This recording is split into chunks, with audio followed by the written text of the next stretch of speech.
When the beat drops, you know exactly what time it is. Hello and welcome into another episode of The Blitz. We hope you had an amazing Thanksgiving holiday with your friends and family. I'm Evan Closky, and I got my good friend right here, David Schiele. David, how you doing? I'm doing great. I had a great Thanksgiving.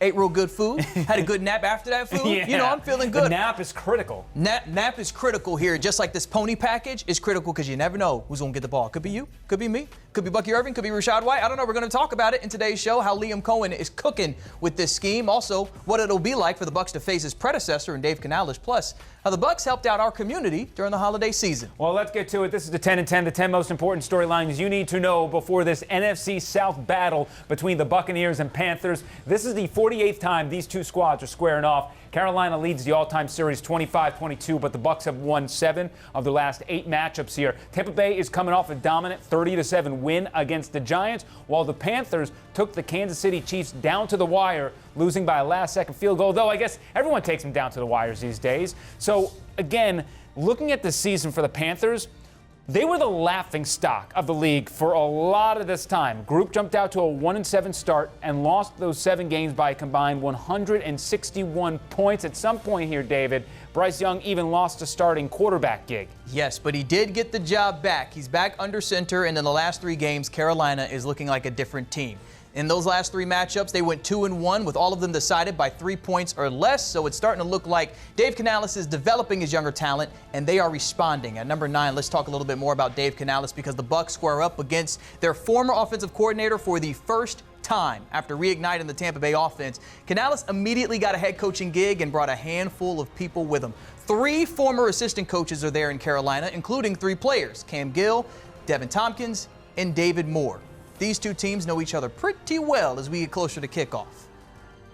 He's got a really sophisticated system, and he attacks each team kind of with a specific game plan. You know, so there's some principles that carry over, but I know he's going to have some things up his sleeve. You can see how his influence is taking over in Carolina. He's building a team. I'm happy for him. He's progressed very well. They got a few coaches over there that I'm happy about.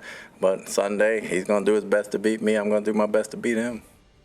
Todd Bowles hired Liam Coen in the offseason, and now he's going to be a hot name for head coaching gigs. At number 8, look at some of these stats for the offense this season. They rank 2nd in 3rd down conversion, 3rd in passing touchdowns, 4th in points per game. They've scored points on nearly 46% of drives. That ranks 6th, and they rank 7th in yards per contest. It has been a clinic from this unit. Last week in New York, 11 different receivers caught a pass. That tied a franchise record. Also, the team set a franchise record, having 4 different players score a rushing touchdown. Bucky Irving, Rachaad White, Sean Tucker, and Baker Mayfield all found the end zone, with Baker, yeah, he had the best end zone celebration in the process. He sure did. At number 7, let's talk a little bit more about this rushing attack, because the squad has rushed for at least 100 yards in 8 games this season. That's 73%.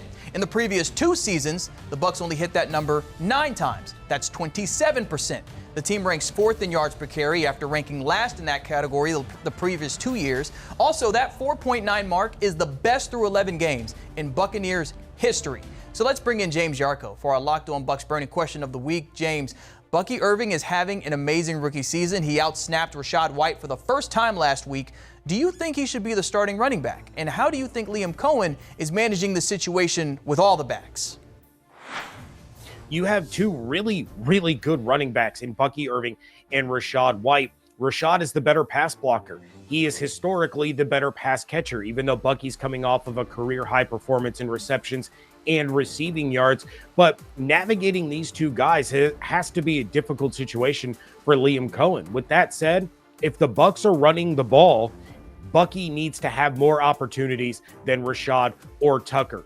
In that Giants game, he had the same amount of touches as Rachaad and Tucker combined and doubled what their production was. So he is the more successful and more efficient runner, and he continues to be the more explosive of the 2 running backs. Now, that doesn't mean that Rachaad White should be relegated to the bench. I love the pony packages. I love seeing both of those guys on the field at the same time. Rachaad is much more effective as a receiving back, as a pass blocker, and quite frankly, that's difficult for Liam Coen to navigate. You don't want to tip your hand as to what you're doing, which is why it's great to have both guys on the field together. But if I'm the Buccaneers and I'm running the ball, I want that ball in the hands of number 7. Thank you so much, James. A way to avoid this debate is to get Bucky Irving and Rachaad White on the field together, which is something Liam Coen deployed last week against the Giants in terrific fashion. And number 6, this is the pony package, or 21 personnel. That means we've got 2 running backs, 1 tight end on the field. Throughout the season, we have seen Bucky and Rachaad side by side with Baker Mayfield, flanked one side or the other. But then, leaving the bye week, Liam Coen said, you know what? Let's spruce this sucker up. So here's Rachaad White. Here is Bucky Irving. This is a trips formation. Now, let's go 2 by 1. We got Bucky here, Rachaad White in the backfield. This is a 2 by 2 formation. Rachaad White here, Bucky Irving right there. Then we got, forget about 1 by 1, we got them one on top of the other. And in this spot, actually, Rachaad gets motioned out to the left. And then here we got 2 by 2 spread, but we got Rachaad White down here, Bucky Irving over here. One play was to Mike Evans in this. The other play, Bucky just stepped back and he got a reception. So there's a lot of things that can happen with this pony package. You can motion any one of them across the line of scrimmage. You can motion them into the backfield. You can run, you can pass. All I know is that if the Buccaneers are going to make a run to the postseason, the pony package will be a big reason why, David. Yeah, and why stop there with the creativity, Evan? At number 5, look at this. We got Vita Vea in the backfield and goal line situations. You know, we've seen this at points in the past, but this was the first time we've seen it under Liam Coen. One of these runs went for a touchdown, as you see there. The other was a fumble by Sean Tucker. But keep an eye on these goal line plays because there's a good chance there is a wrinkle in this somewhere down the line to get the football in the hands of Vita Vea. At number 4, let's get Vita back to his normal position and talk about the season he and Elijah Cansey are having. Vea has 6 sacks. Cansey, who missed 5 games this year, is already at 5 sacks. Only the LA Rams can boast about an interior duo with 5 or more sacks apiece. They are a big reason why the Bucs have 30 sacks since week 4, and these two believe they have plenty more in them. So we just both we always talk about it and just compete and help make each other better. But we definitely both want to get double digits this year. Okay, we want to see that. Elijah Cansey and Vita Vea have both spent time in our sideline segment earlier this season. Let's get you caught up on the injury situation with the Bucs for this game. And the biggest news surrounds Jordan Whitehead, who hurt his pectoral muscle in New York. He was put on the IR. He'll be out at least 4 weeks, but the hope is hopefully he can return before the end of the season if the team makes a playoff push. Meanwhile, Joe Tryon-Shoyinka has shown progress with an ankle injury, but he's doubtful, while Tyke Smith and Tristan Wirfs are still battling their respective issues that kept them out last week. Yeah, you know, Bryce Young missed time earlier this season, but it had nothing to do with injury. It got so bad with Bryce that many thought his days in Carolina were numbered. But since returning to action a month ago, the tone around that has certainly changed. At number 3, Bryce Young is coming off his best game of the season, arguably of his career, throwing for more than 260 yards against the Chiefs with a QB rating north of 90. Remember, last year against Tampa Bay, he did not have fun facing this Todd Bowles defense. Did not. He totaled 272 yards in 2 games, no touchdowns, 1 pick, 7 sacks. We'll see what version we get in this contest, but it's worth noting that Carolina's offensive line is much improved this season. That's a very good point. While that might be true, David, the Carolina defense has regressed mightily. At number 2, on paper, the Bucs offense should score a bunch of points in this contest. The Panthers have given up the most rushing yards in the league. They rank 31st in QB rating against, and also rank 31st generating only 17 sacks. Remember, Carolina lost Derek Brown in the first game of the year, so they lost a lot of beef in the trenches. And speaking of beef, at number 1, the Tampa Bay Buccaneers offensive line was helping out families in our area with meals for Thanksgiving.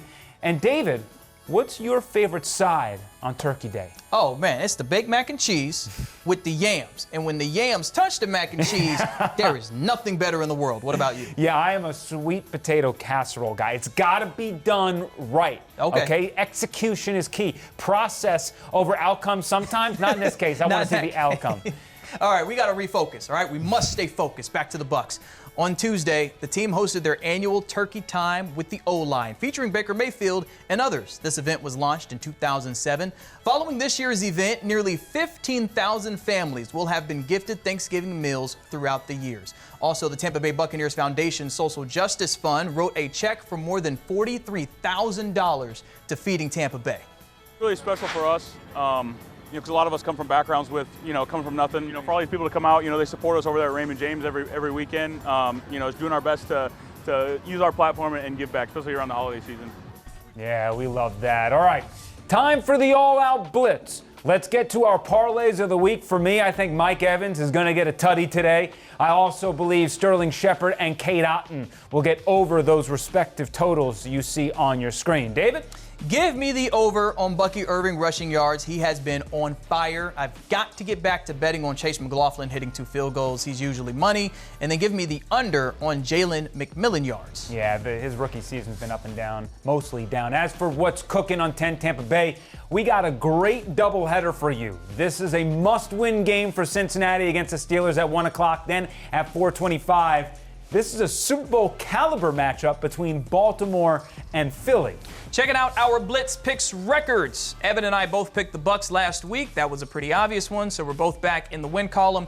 I remain 2 games up on Evan. Evan, you've got plenty of catching up to do. I'm sure you will do your best to try to catch up, but leader goes first. Carolina, improved team. A month ago, I would have said this is a blowout, but I think it's a tad bit closer. Bucs win 27-17. Yeah, I'm also going with the Buccaneers, but I think it's going to be a higher scoring game. I believe both offenses will be able to gash the other team's defense, and as long as Tampa Bay protects the football, they should be able to take care of business here. Should. But I got the victory 31-26. That will do it for us on the Blitz. Remember, kickoff from Carolina is set for 4:05, so have some more family time out there.